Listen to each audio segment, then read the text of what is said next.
think the thing that made me most want to be part of Texas Chainsaw Massacre 3D is that I have been a fan of this movie as long as I can remember. I think Leatherface is unique in the pantheon of horror icons.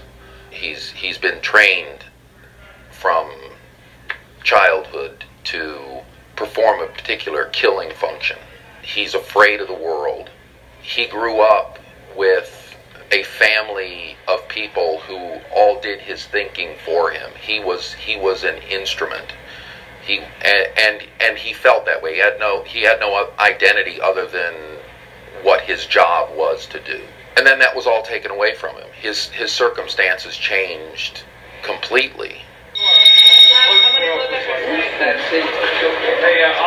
When it comes to choosing Leatherface, there's a few decisions that you have to make. One is you want a big imposing guy, and Dan Yeager's 6'6". I didn't want a cliche like a physically fit wrestler or a football player. You can't imagine how many hundreds of those guys were submitted. Dan's got a bit of a belly, and so did the original Leatherface. It makes it feel real. Most people have bellies. I know I do. He was seen at a Christmas party looking like Leatherface, and I couldn't believe it. I looked at him, I took one look at this guy, he was 6'6", he was standing there kind of gazing at the party, million-mile stare, face built of just granite, forehead that looked like something that maybe Frankenstein wished for, and I said, this guy's it. Because you're wearing a mask, there's only a few ways for you to express yourself as an actor, and they are through your physicalness of walking and moving. But the most important thing are the eyes. Eyes are the windows into the soul and also into the madness of this person. And Dan has frightening eyes. He's got a big brow. He can intimidate anybody around him if he chooses to by a simple look. And that's how he won the part. It was simply what he could say without speaking a word. I prepared for this role actually mostly focusing on the work that Gunnar Hansen had already done. I ripped him off unashamedly in continuing that character that he created. That was my main influence. The biggest challenge in playing this role was overcoming the intimidation, I think, of taking on what has become this iconic character. It's a little daunting to assume, you know, the role that someone else who I admired all my life, you know, had done so well. If you'd have told me 2 years ago I was going to be standing here in front of you, meeting you as another Leatherface, I would have said, you are, you know, no way. Life is incredible, and this is one of those pivotal, incredible moments for me. I can't tell you how I don't know, I'm going to get emotional on it. Sorry. I don't do that. You know, it's not sorry. Oh, shucks. Yeah, crying Leatherface. It's an ugly thought. Yeah. Leatherface expresses himself in the mask. Yeah. And that's what gave me the idea that when I played him, that he, there's nothing under the mask. My whole concept was there just isn't there. You take the mask off, there's no face. Yeah. And it worked for me to do it that way. I mean, you know, it made him seem mysterious and, you know, sort of really creepy. It was quite an experience to meet this man that I have idolized all my life. That has never happened to me before. That he is really the first of who I classify as my idols in this world. And we actually discussed a little bit about playing the character and the differences in the two characters, because by the time I get him, he's a vastly different person. He's no more just an instrument of someone else's will. He is out for vengeance. Action. So my first shot in Texas Chainsaw Massacre 3D was carrying the corpse of my grandmother down the mansion steps. My grandmother, of course, is played by Marilyn Burns, the original Sally. And I cannot tell you how thrilled I was and how difficult it was to remain calm carrying Marilyn Burns dead in my arms. Wonderful. Welcome back to chainsaw, Marilyn Burns. Okay.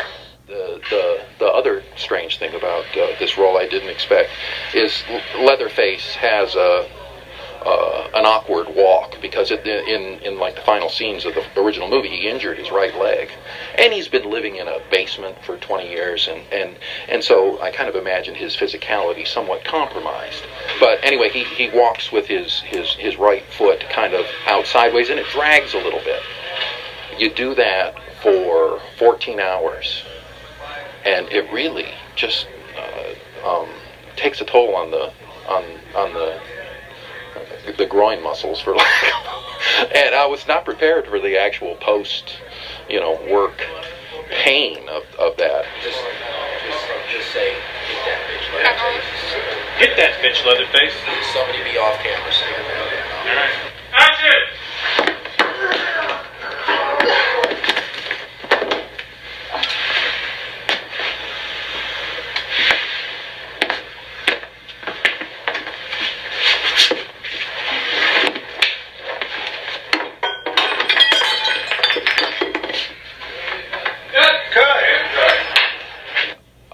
I've had a different reaction to it than I would have expected of myself.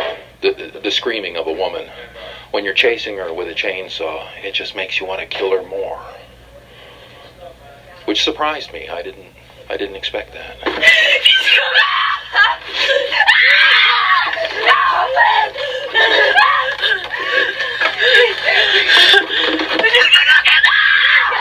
Yeah, doing this, it's changed things. I can only take it in small doses. Yeah, you can't live with a character like this. It's too dark. It really is.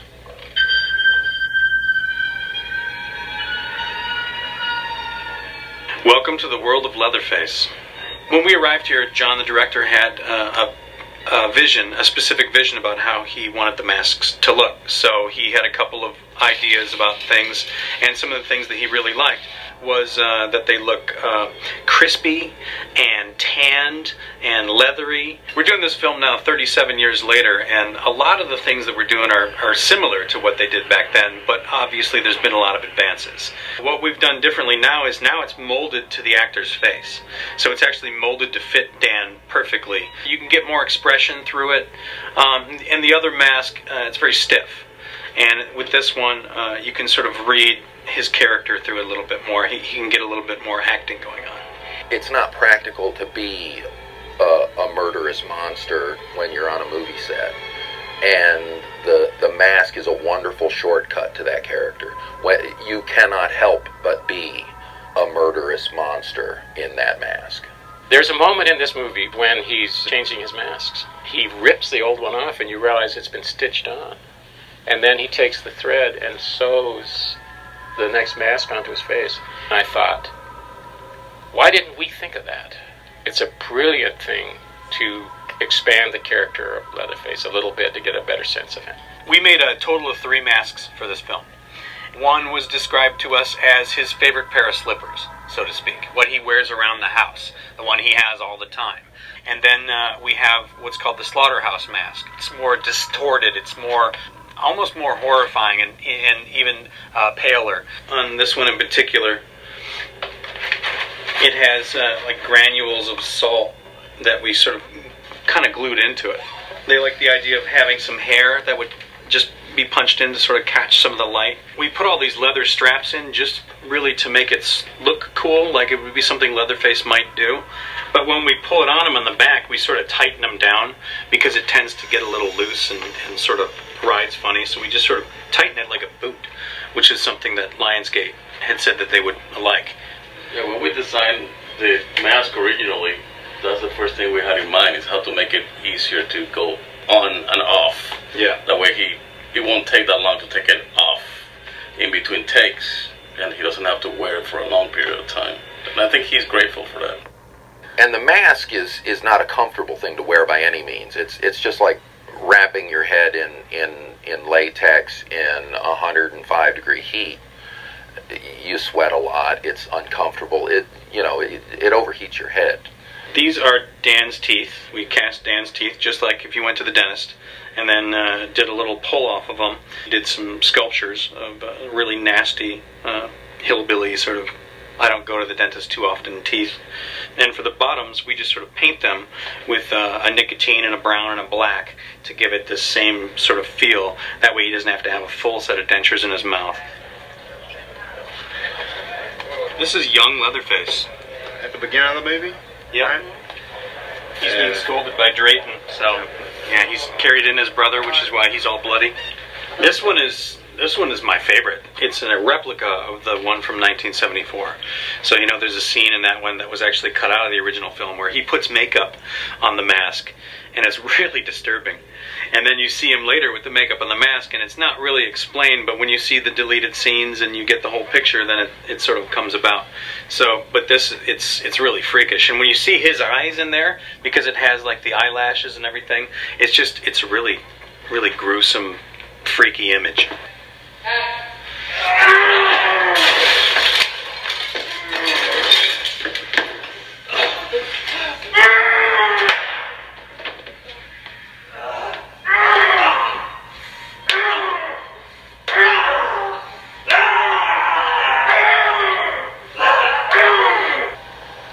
My name is Mark Wallace. I'm the property master. Welcome to the prop truck. You know, I think the main challenge obviously is the chainsaw, which is what this movie's all about. This is one of our rubbers. But as you can see, if you were to have the real one next to this, it's pretty damn close. And we use the rubbers obviously for rehearsals and blocking. There's no reason to have the real chainsaw there. Effects can rig a smoke thing to this. They can put the sound in post, and we can have him running over tree stumps and this and that with a safe chainsaw, not a real one, so the actor won't trip, accidentally fall on the chainsaw or what have you. You know, we try to take all the safety precautions we can. This is the one that the movie begins with. This is based off a Husqvarna chainsaw. This is the one with the 2-foot blade. This is the first one that we see him with. He ends up losing it in a chase with our actress, Alexandra Daddario. And the police confiscate it as evidence, and he goes back to his lair of his wall of chainsaws and picks out his next favorite. This is an interesting chainsaw because this matches the chainsaw from the original 1974 film. It's not the exact one, but it's an exact match. Now in there, the font on here is a little different, and if a real film buff knows, they put a little black stripe over Poulin, which was in the center. But this is the same chainsaw, the same model. No Texas Chainsaw Massacre film is complete without implements of destruction. And here we have some of those implements. Most of these are rubbers, but there's one reel that goes with each item, closest. So you can feel the weight of this one. But as you can see, these are lighter weight. This is a real meat tenderizer. Of course, you can see the rubbers are, you know, actor friendly. So doing props, you really are there all the time. You really are hands-on. You really are a part of that collaboration.